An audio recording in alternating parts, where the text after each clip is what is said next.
Good day, citizens. Good day, Thomas Jefferson Hour podcast listeners.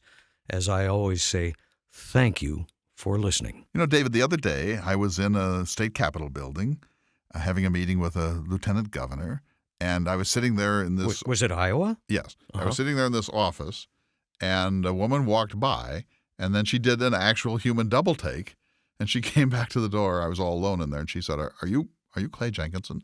I said, yes, I am. And she introduced herself as an assistant attorney general. And she said, I used to listen to you all the time, but my parents moved in with us and they want to go to mass at a different hour. And I said, lady, I was trying to be like Jerry Lewis, lady, you can listen to this on podcast. And she was surprised. She said, what? There is a pod. And then I gave her information and she said, I shall listen now. So a lot of people don't know that we have a podcast edition of the Jefferson Hour, is my point. Did you like my Jerry Lewis? That's the question. It wasn't bad. I was just checking to make sure you didn't break up. So Iowa. Blow a tube. Iowa. Yeah. Decorah.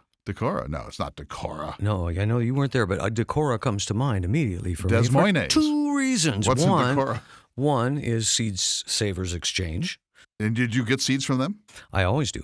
And actually, I planted old ones. Yeah, the other is the home of the Four Bowers Farm. What's that? Well, that's where my nephew, Dawson Jack Bauer, lives. Wait a minute. It's just a small thing thing here. This isn't like a spy here, novel? He just received a $100,000 four-year scholarship in engineering. He's going to Wisconsin to study. And I just wanted to say congratulations, Dawson Jack. He's quite a kid. Dawson Jack. Yeah, you would approve this kid. So would Jefferson. He's maybe a desperado. He's an agrarian. I still have to convince him that heirlooms are better, but takes care of goats, raises chickens, raises rabbits, has won so many 4-H awards I can't even begin. So that's another. He needs to come to Jim Fugly's Tomato Festival, where our friend Jim Fugly, the greatest tomato grower we know, lays them all out on a table. We should go to the show, not to digress too much, but I was thinking about that as I was tending my garden the other day. We need to have a podcast only, maybe a 1770, to recreate our tasting episode that we did years ago. Jim came in and he brought a knife, and we all had tomatoes. all these, and so we've got all these great we got all the Lahoulier dwarf varieties. For sure. And we've got the Klee Labs and then the usual suspects. We should do that. Anyway, if you enjoy listening to the Thomas Jefferson Hour, we urge you to consider supporting this podcast. And you can do so very simply by going to jeffersonhour.com. You know, I've received a number of letters. Pay what you can.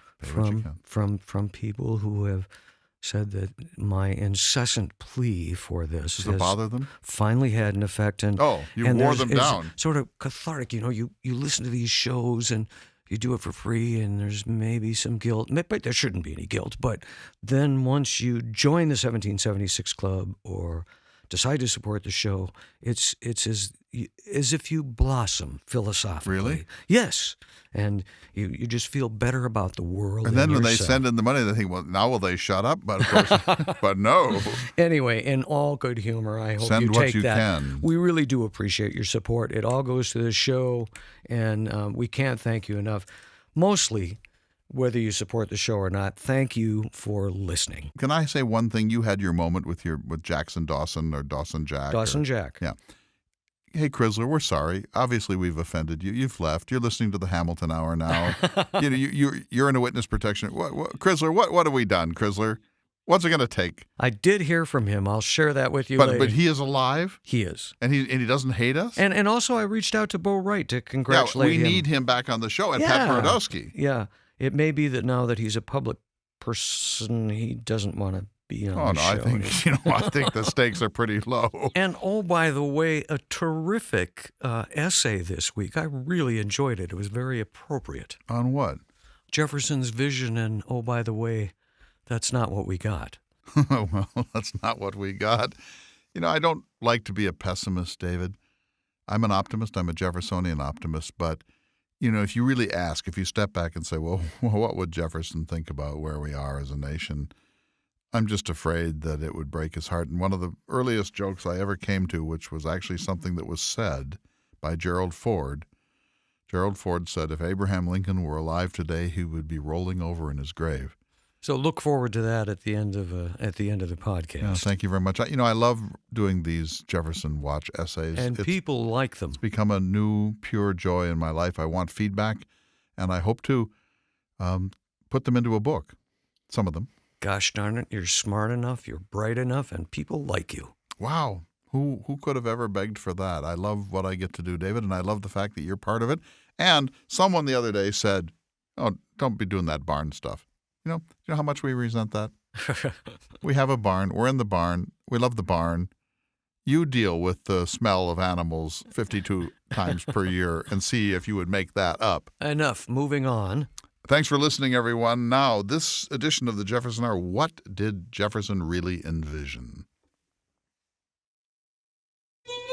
Good day, citizens, and welcome to the Thomas Jefferson Hour, your weekly conversation with President Thomas Jefferson. Mr. Jefferson is portrayed by the award-winning humanities scholar and author Clay Jenkinson. I'm your host, David Swenson, and seated across from me now, I'm pleased to say, is President Thomas Jefferson. Good day to you, sir. Good day to you, my dear citizen. Mr. Jefferson, a couple of weeks ago, we had a very intriguing conversation about the hardest job in the world, that of the American presidency in my time, sir. And you had some very interesting perspectives on that. Building on that conversation, sir, I was wondering if we might be able to talk about what your vision for America was during your presidency. Of course, let me say, however, that I do not believe that the presidency is the hardest job in the world. I think that it's a difficult job and one that I had to work very hard to stay on top of. But I would never think of the office of the presidency of the United States as somehow uniquely burdensome. There are many difficult things. Being the commander-in-chief of an army is, I'm sure, more difficult than being the president of the United States. Being a small merchant trying to make ends meet in a difficult economy, I have great respect for that. I have, of course, universal respect for husbandmen, for farmers, for gardeners, for those who labor in the earth. As I put it in my book, Notes on the State of Virginia, I have deep respect for scientists of all sorts, the people that are doing the hard work, often requiring calculus, of peering into the heavens or looking through a microscope and trying to understand the basic dynamics of the universe. These people have extraordinarily important jobs. I'm sure many of them are harder than being president of the United States. And so I certainly wouldn't want to be seen as self-pitying, my friend.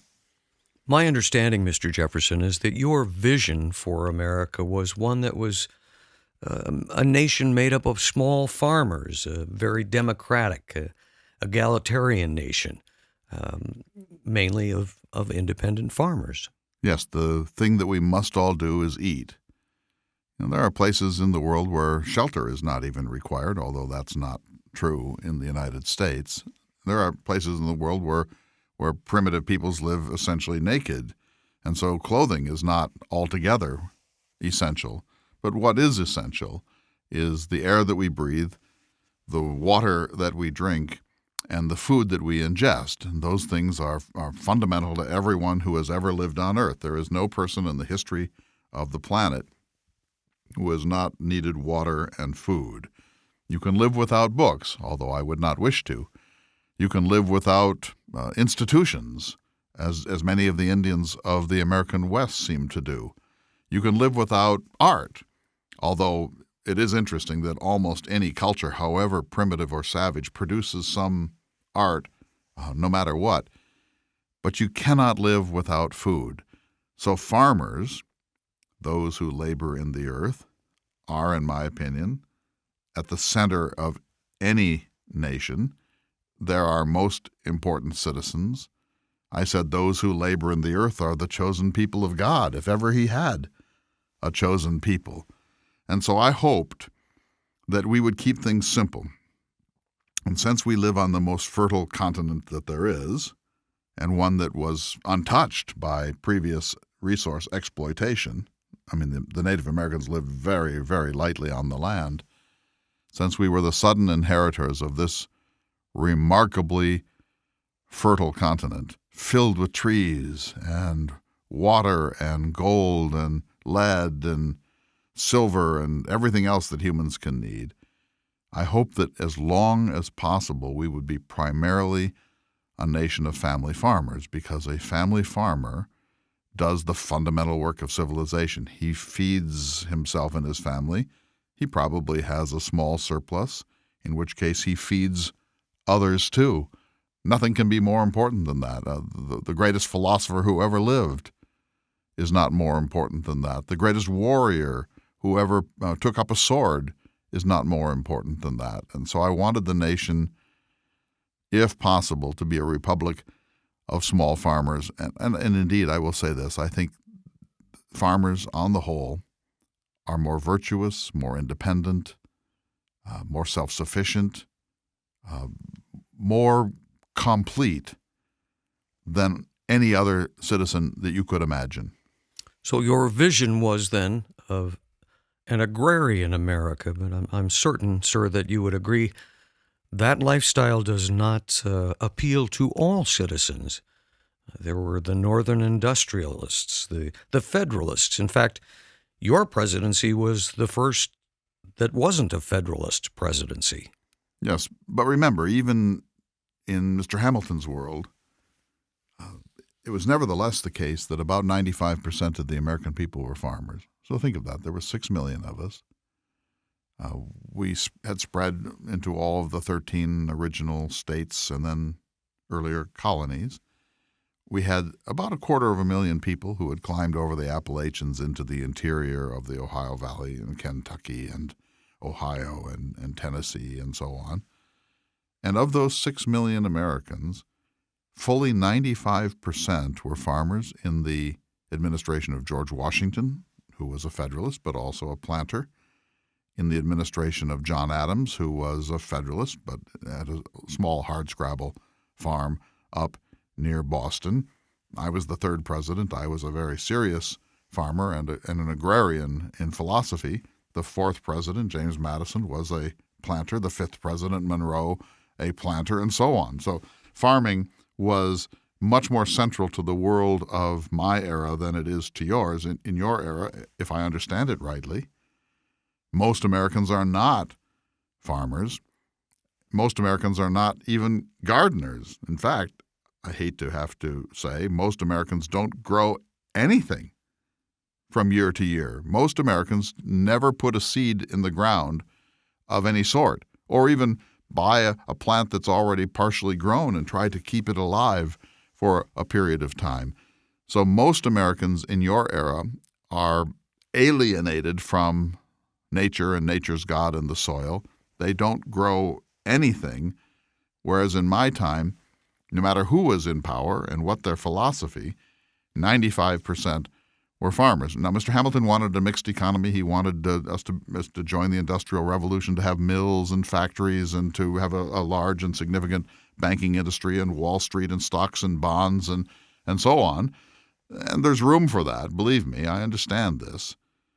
But our security and our happiness and our virtue and our independence came from knowing that whatever else was true, the average American was able to grow his own food. I hate to digress, Mr. President, but you brought up growing things, and I just wanted you to know that I was the fortunate recipient of some pea seeds that date back to your house, Monticello, your gardens there. I'm in the process of growing them now and quite excited about it, sir. Well, the pea, of course, is my favorite garden vegetable. We had an annual contest to see which of the farmers in my district could produce the first peas for the table. I won that contest a number of times. The person who won had the ironic victory of a reward of needing to provide a supper for his neighbors, and I did that with great joy. If you have seeds that date back to my world or even come from the gardens at Monticello, I bless them to the extent that a secularist can bless anything. I believe the variety is Tom Thumb. Does that ring a bell with you? Well, of course. We grew, I think, 29 different varieties of pea at Monticello. I don't suppose they grow that many in your time, but I'm guessing that the head gardener and all of her assistants do what they can to show a variety of peas, because here's the thing. One year a certain type of pea may flourish and others not. Another year that pea may fail, but others flourish. And so the more variety of seeds, even of one species, that you plant, the more likely you are to have abundance. Well, I apologize for that sidebar, sir, but I thought you would be interested to know. I will bring some in when they come to harvest. Now, I imagine at Monticello, they're already picking them, but of course, my climate, it's a little slower. Well, and you planted how many seeds, sir? I believe I planted 2.5 dozen. I got a very limited amount, so I'll have to save some for next year. Did you hold any back? Just a few, yes, because I did. Because you always must hold back enough so that if there were a disaster, a drought, or a flood, or a blight, that you would have some seed stock to go on. Now, if you have a good harvest, I would urge you to hold back next year several dozen, maybe several score seeds in case of a difficult year. I will take your advice, and I shall do that, sir. Back to your vision of America. I know that personal freedom was very important to you, sir. Yes, one of the mottos of the revolution was "Don't tread on me." And although that's not my phrase, I do subscribe largely to it. I think that government is best which governs least. In theory, I'm an anarchist. I believe in no government at all. But that's theory.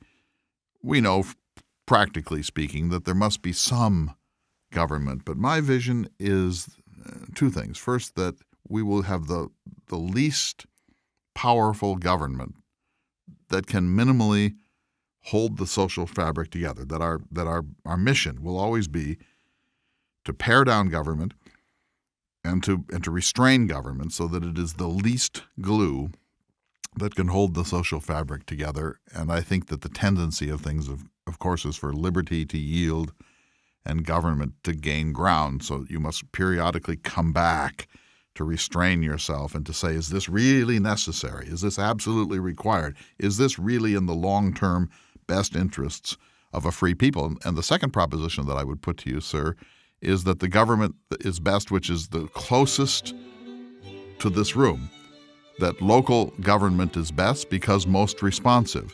We should have a small national government, I call it the foreign department, somewhat stronger state governments, as in the Commonwealth of Virginia, stronger still county governments, and even stronger townships. And it all devolves from a tiny national government to what I like to call the Republic of the Farm.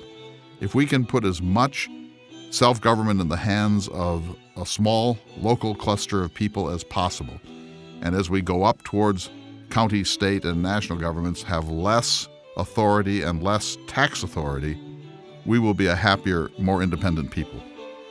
Understood, Mr. Jefferson. We're going to take a short break, but we'll be back in just a moment to continue this conversation. You're listening to the Thomas Jefferson Hour.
Welcome back to the Thomas Jefferson Hour, your weekly conversation with President Thomas Jefferson.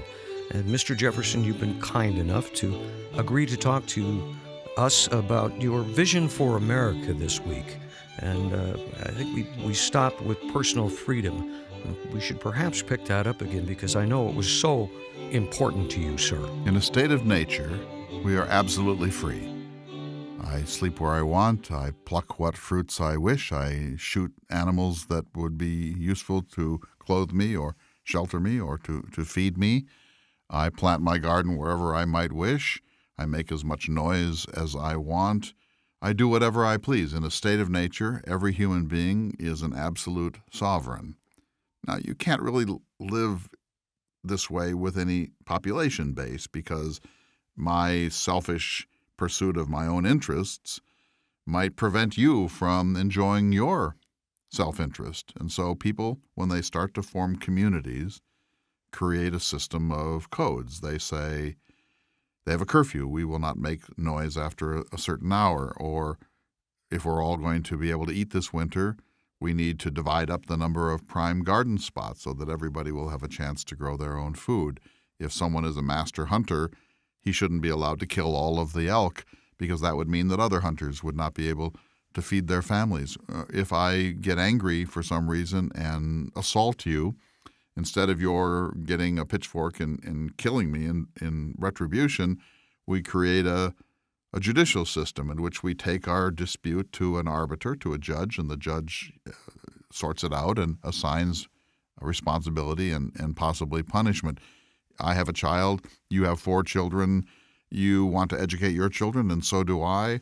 We decide, well, maybe we hire a teacher together. Maybe we share those costs, and maybe you say we should share them in a proportion of 4-to-1.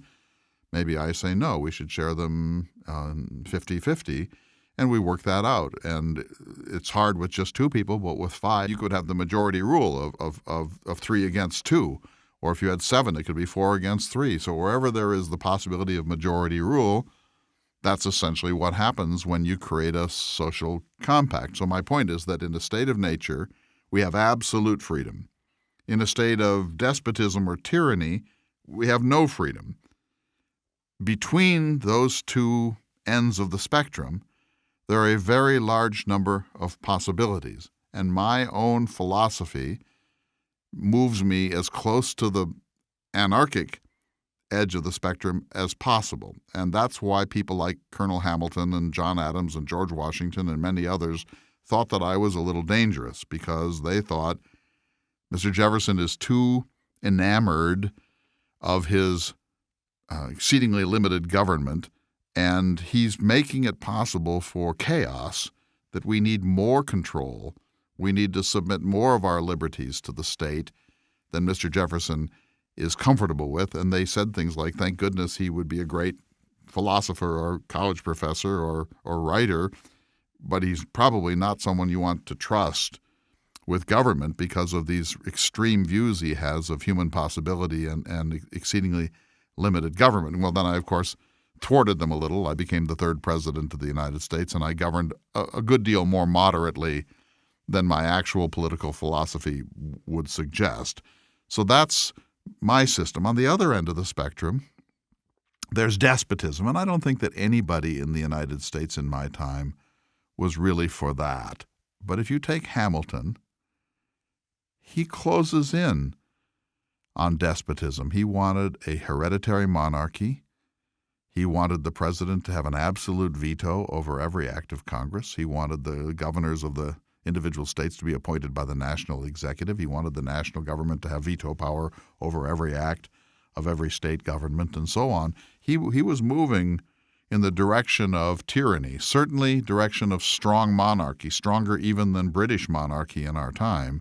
And so he represents that extreme. And then between Hamilton's proto-monarchism and his aristocracy and his militarism on the one hand, and my near anarchy on the other hand, in a malicious system, there is a fairly wide spectrum for others to occupy.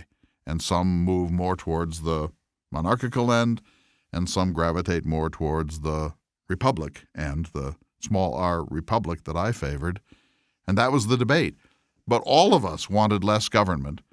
than any other government that had ever existed in the history of the world. Your predecessor in the presidency, Mr. Adams, really expanded federal power, wouldn't you agree? Yes, to a certain degree, he did. And first of all, he did some symbolic things. He wanted titles for our national officers, and he wore a ceremonial sword, and he held levees, and so on. He made pompous public addresses to the people, and so on and so forth. So that's all political theater and symbolism, which I disagreed with and many congressmen ridiculed. But he also believed that humans are not by nature good, that humans are characterized by sinfulness, fallenness, lust, and self-interest. Wasn't it more a case that he believed that if you put all citizens in a bag and shook them out, the best ones would rise? No. He believed that if you put any three people in a bag and rolled it down a hill, a self-interested person who might cheat on the others is going to roll out, no matter what. Adams had a fallen picture of humankind, but I'll say where he does agree with what you're saying. He believed that in every society there will be aristocrats, the strongest, the handsomest, the wealthiest, the luckiest, the most beautiful, the most charismatic, the most flirtatious. And you disagree with that, sir? No, I think that's true. I just don't want to make it hereditary. I want all of those things to be based on merit alone. Well, you did, when you ran for president, you said that you would try to reduce the size of government monetarily and in other ways. And did, sir. What I'm hearing you say is that you think the size of government can become a threat to freedom.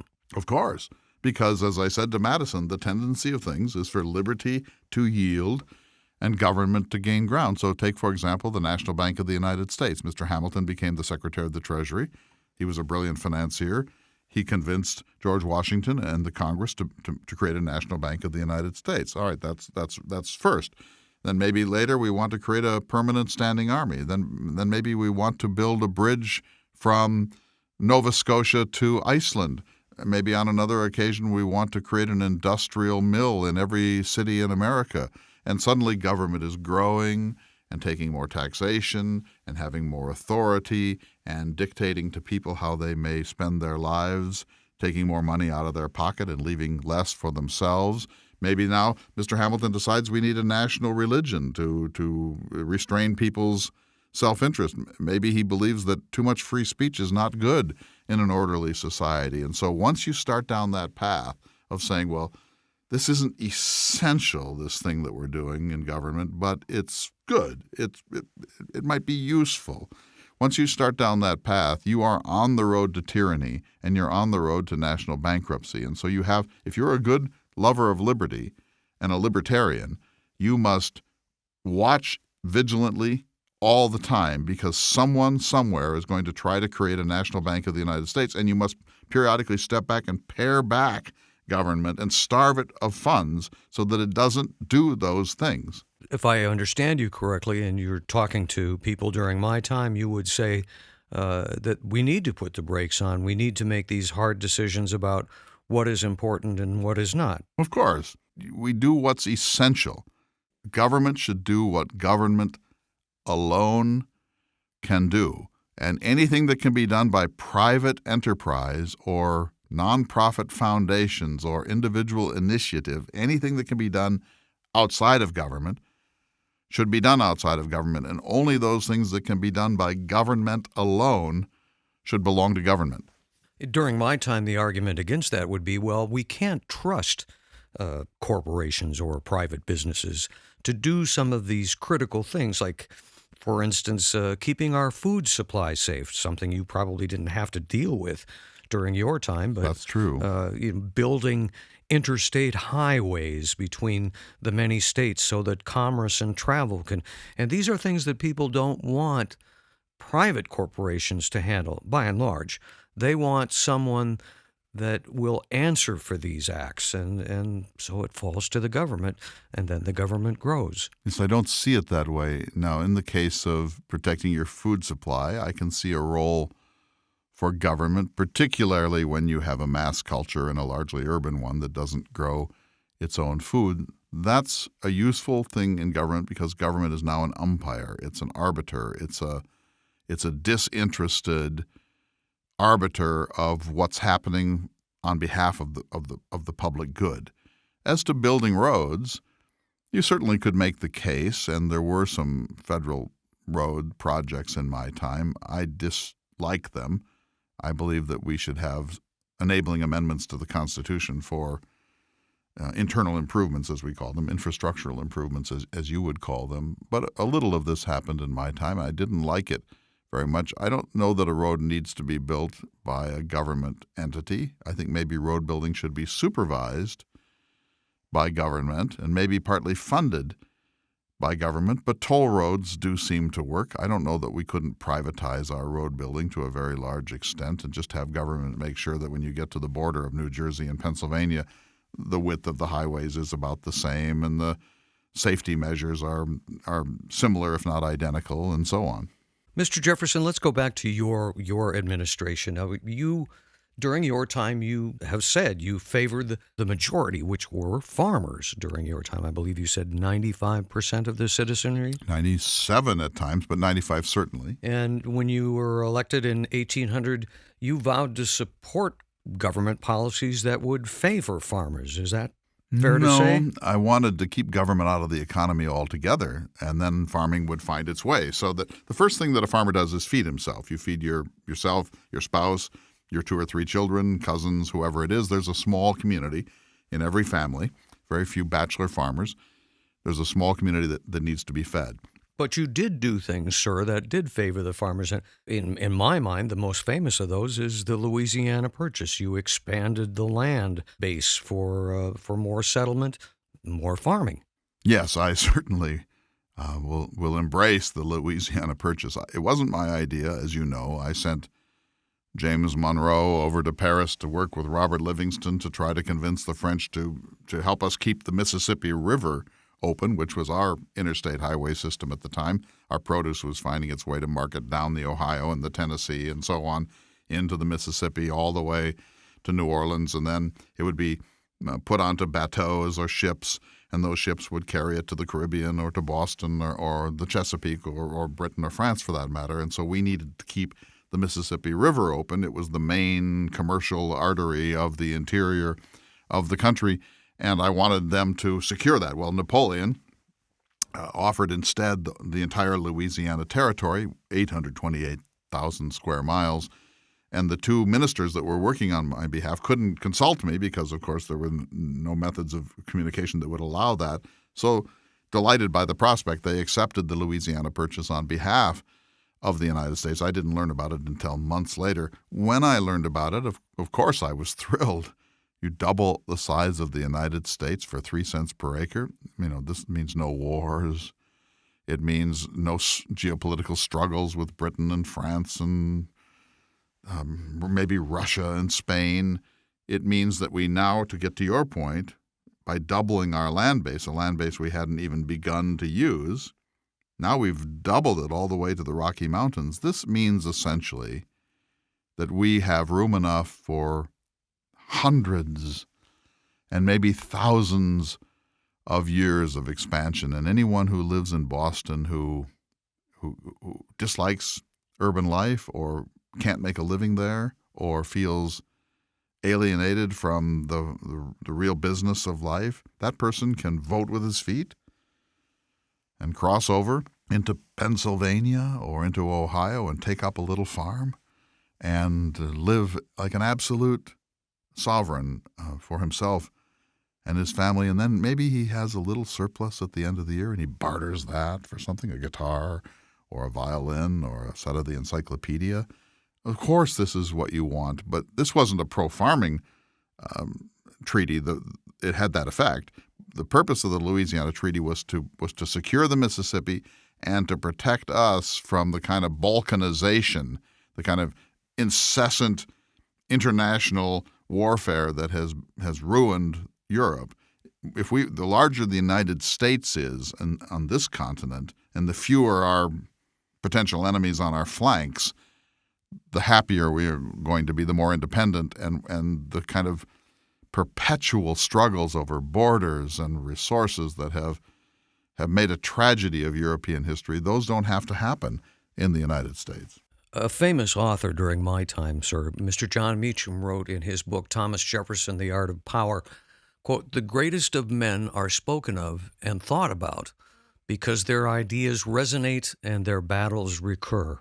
To summarize, then, I would say from our conversation, I walk away with this. You favored farmers. In other words, you favored the majority of the American population. I did, and they favored me. And philosophically as well, sir. I do. And you were worried about protecting freedom, personal freedom primarily. And freedom tends to disappear when you allow government to creep into a larger and larger entity. And you were concerned about limiting government, especially the size of government. And lastly, it was quite important to you that you keep that rascal Hamilton under lock and key. Have I got it about right? Well, not under lock and key, of course. I know you're speaking metaphorically. Hamilton is Hamilton. He believes in big government. He wants a large standing army and navy. He believes that war is an instrument of state and that's a source of glory for himself and for others and for the nation. He likes a central financial system, a central banking, and a large national government that can control all of these things. He wants a puissant foreign policy in which the United States takes its place as one of the powerful nations of the world. He likes industry, factories, mills, shops, etc. And he believed that agriculture is just one of the economic engines of the United States, and not one of his favorite. He did acknowledge, of course, that it was very important. He was a brilliant man, but he wanted a mixed economy, and he wanted a nation of stocks and bonds and banks and speculation and so on. He's the author and the inventor of the national debt of the United States. So I don't want to lock him up. Of course not. You're correct. I was speaking metaphorically, I sir. want him to speak his mind so that rational people can repudiate his European ideas and instead live in a quality of life and a form of liberty unprecedented in the history of the experiment of humanity on earth. And that can only be done if we are exceedingly careful to make a maximum of individual enterprise and liberty and an absolute minimum of government. Could we close on a short piece of advice for American citizens today, sir? Yes, American citizens should understand that government may be a blessing, but it is always a mixed blessing. What government creates, it can take away. And keep in mind that every dollar that the government of the United States or your county or your community or your state takes out of your pocket is one that you cannot spend on your own sovereign pursuit of happiness, that you have yielded a part of your wealth to a state that probably is not serving your interests very faithfully or very frugally. As always, Mr. Jefferson, I thank you for a most enlightening, insightful, and candid conversation this week. You're most welcome, sir. We're going to take a short break. When we return, we'll be joined by the creator of the Thomas Jefferson Hour, Mr. Clay Jenkinson. If you'd like to learn more about the Jefferson Hour, correspond with President Jefferson, or support the show, visit jeffersonhour.com. We'll be back in just a moment.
Welcome back to the Thomas Jefferson Hour, your weekly conversation with President Thomas Jefferson. And we had a pretty good weekly conversation with President Thomas Jefferson this week about his vision for America. It was interesting to listen to him speak and go, well, that applies today. Well, not so much. Anyway, now seated across from me is the creator of the Thomas Jefferson Hour, Mr. Clay Jenkinson. Good to see you, sir. Good to see you, my friend, the semi-permanent guest host of the Thomas Jefferson Hour. You know, this is classical Jefferson today. Yeah. So, you know, if you had to give the elevator speech, you know, what is Jefferson's vision? So what is it? A lightly governed, lightly taxed, highly educated, isolationist, farmer's paradise. My ears perked up when he talked about it's important for the citizenry to put the brakes on and say, do we really need this? And we're kind of in that era right now. Well, we have some people speaking in that era, but the American people don't accept that. So if you put my little formula, lightly governed, they'd say yes. Lightly taxed, oh yes, of course, yes, that we believe in that. Highly educated, not so much. Isolationist, not so much. Agrarian people, they'd say nuts to that. I'm not going to be growing my own food here. There are political factions that would say yes to everything you just listed. But the great majority of the American people like living in a commercial materialist empire. Agreed. Where we go to Walmart or we go to Best Buy or we go to our local grocery store and we buy things that were produced somewhere for us in ways that we don't trace because it's no fun to trace them. And our national mission is keep it coming. Just keep it coming and tax me as little as possible. Make no demands on me as a citizen if possible. Keep it coming. And I want X and Y and Z of services from my government, but how dare you tax me at the value that would bring X and Y and Z? And so we're not a republic in that sense, David. I'm not saying it's bad, but we're just not a republic. In Jefferson's view, people are with up to a point. Like the Tea Party is like, yes, too much government. The debt is a disaster. Deficit spending is obscene. Well, you shouldn't tax people, blah, blah, blah. And then you get to, and you should be self-reliant in growing your own food. And they're like, we don't have to do that. That's not what the Founding Fathers had in mind. No, we just want less government. And so you can't, my point is, the point I'm trying to make is that these things can't be divorced, that the package, you don't have to be a farmer, but you have to know where your food came from. And you need to make thoughtful, enlightened choices about food, the conditions under which it was grown, under which it was marketed, under which it was flavored, under which it was put into your grocery cart. You need to be closer to a holistic sense of your life than you are if you wish to be a Jeffersonian. If you just wish to be a consumer, then don't go nuts about the size of government. Even Jefferson slipped down that path a bit when I asked him about food safety and agreed that, perhaps there was a place in government for that. That's kind of how we got to where we are today. We need a referee. So if you think this would be another thing to do. If you and I had the abstract of the federal government, every department, the National Science Foundation and OSHA and the National Oceanic Administration and so on. If we went through each one of them and we said to ourselves, is it essential? What does it cost? What's in it for me? What can't be done because this is done?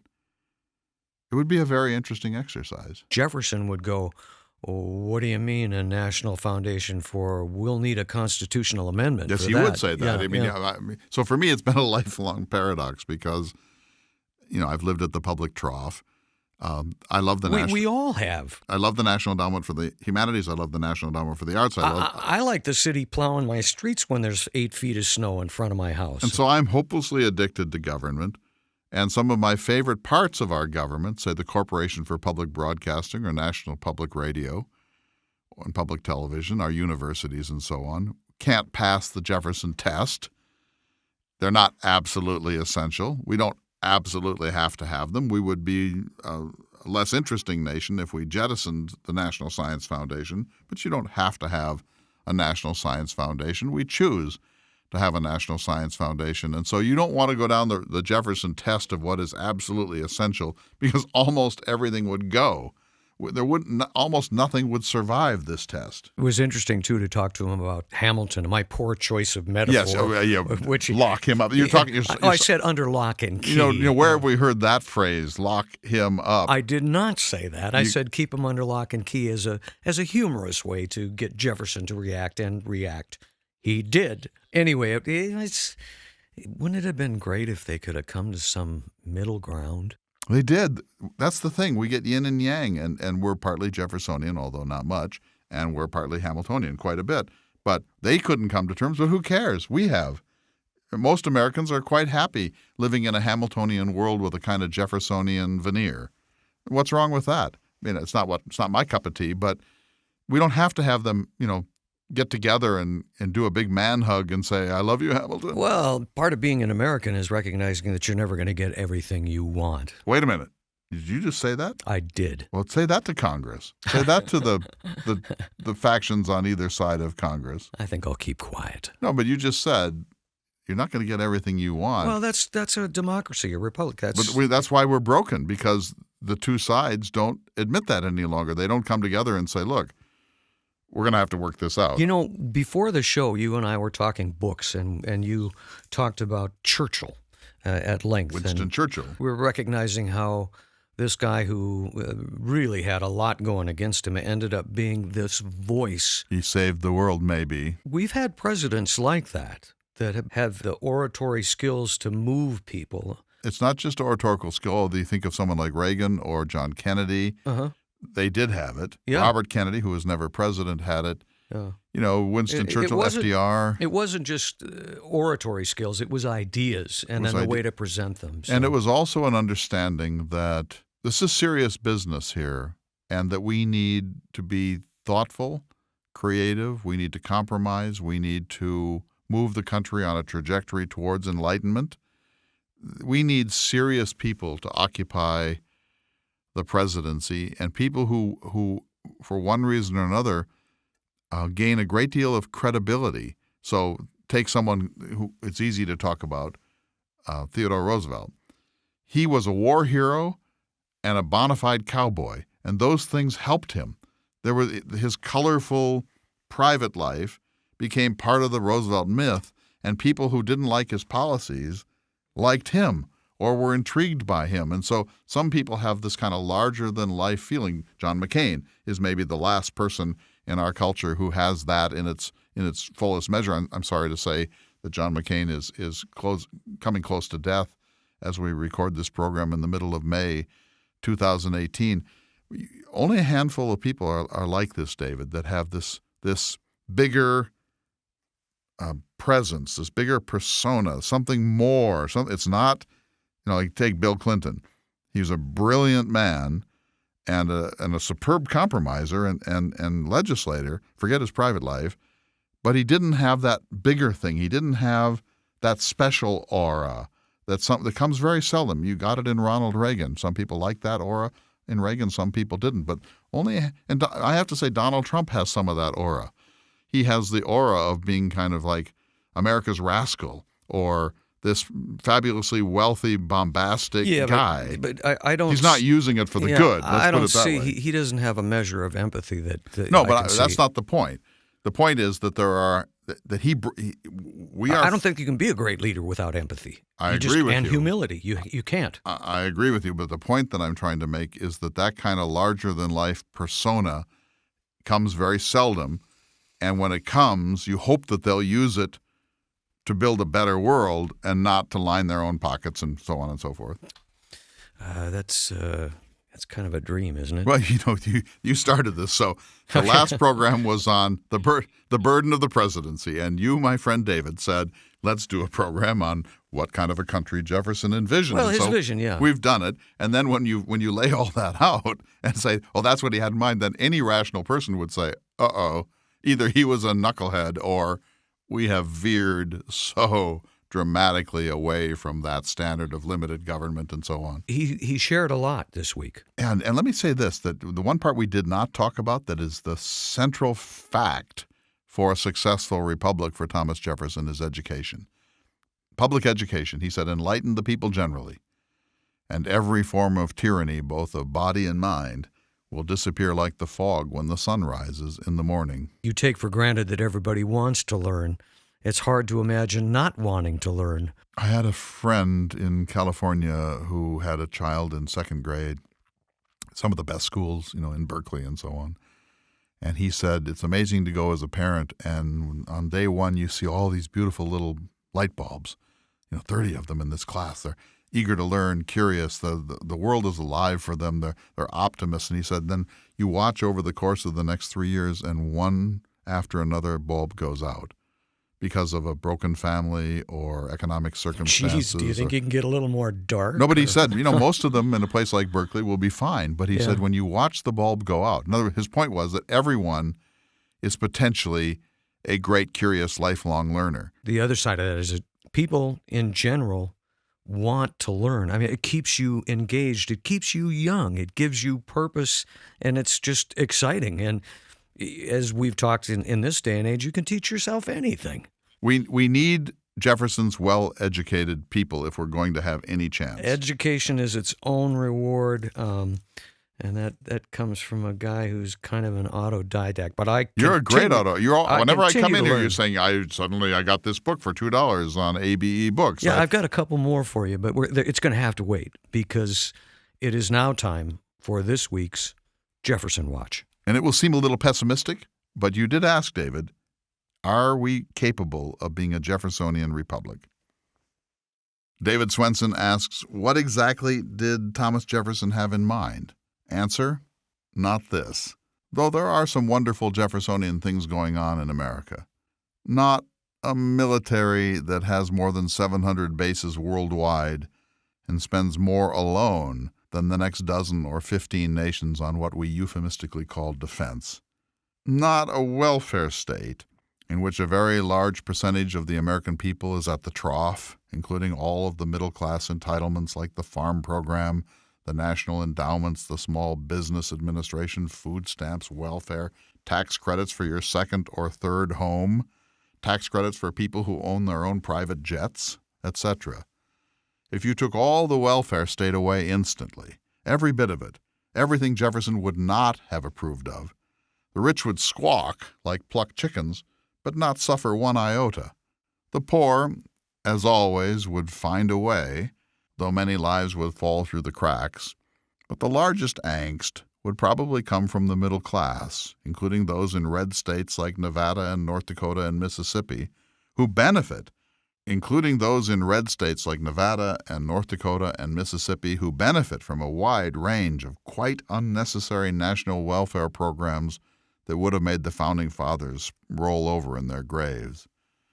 Not a nation of industrial agricultural gigantism, with genetically modified Terminator seeds, huge subsidies to global giants like ConAgra and Monsanto, and the systematic betrayal of all of the small farmer homestead and irrigation laws that have ever been passed, in order to make it possible for the richest and least enlightened ag conglomerates to force-feed us bad, processed, diabetic food and prop up, for example, the corn industry for ethanol or corn for the feedlot system that no rational being from Jupiter would ever have invented, much less permitted, and subsidize it. Even family farms are pressured to survive by adopting the worst practices of industrial agricultural gigantism. Not a nation in which science has been so politicized that a major U.S. senator can stand on the floor of the national capitol holding up a snowball and say, well, so much for global warming. For Jefferson, science was our only oracle. Now those who own and want to own more of the country dismiss all good science whenever it does not increase their profits and fund their own pseudoscience to provide disingenuous cover for their global larcenies and their willingness to skim the earth, as Theodore Roosevelt put it, merely to increase their profits. Not a nation that pays more attention to the fate of the Kardashians than the fate of the North Koreans, that is more likely to watch the Super Bowl than to look through a telescope at the rings of Saturn or the Galilean moons of Jupiter. Not a nation that chooses for its national pastime a boys' game played by adults that even the NFL admits causes life-threatening brain damage in about a third of its players and cripples about a quarter of all players with career-ending leg injuries, and yet shouts down those who call attention to this neo-gladiatorial entertainment as unmanly or even worse, un-American.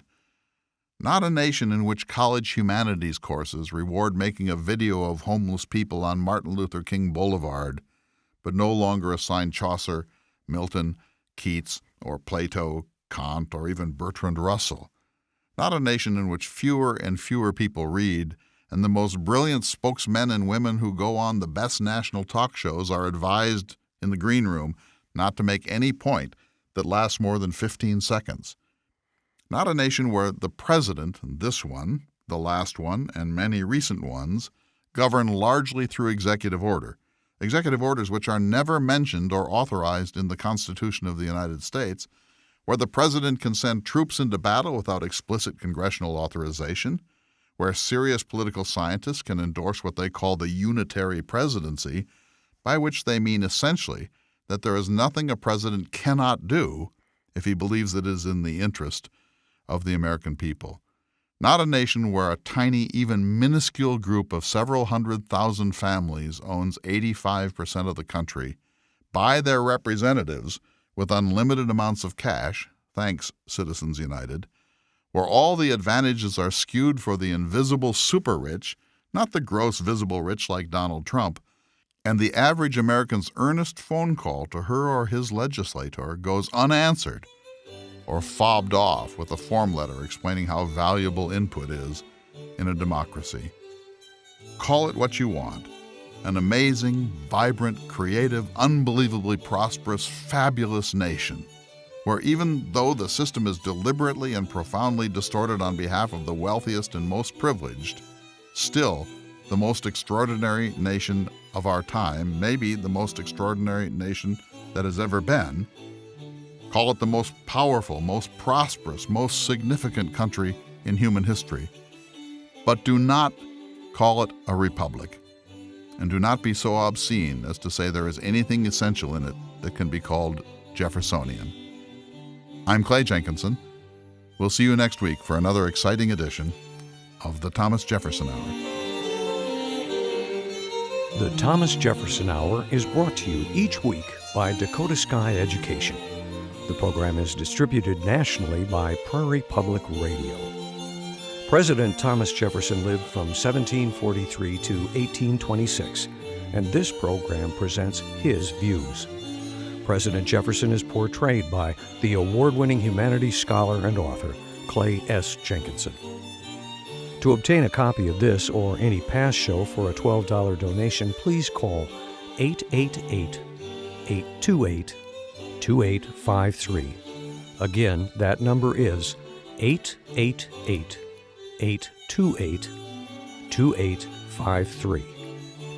This program is also available online at jeffersonhour.org and on iTunes. If you'd like to correspond with President Jefferson or submit a question for him to answer on the program, please visit the website at jeffersonhour.org. The Thomas Jefferson Hour is produced at Makoche Recording Studios in Bismarck, North Dakota. Music by Stephen Swinford. Thank you for listening. Please tune in again next week for another thought-provoking, historically accurate program through the eyes of Thomas Jefferson.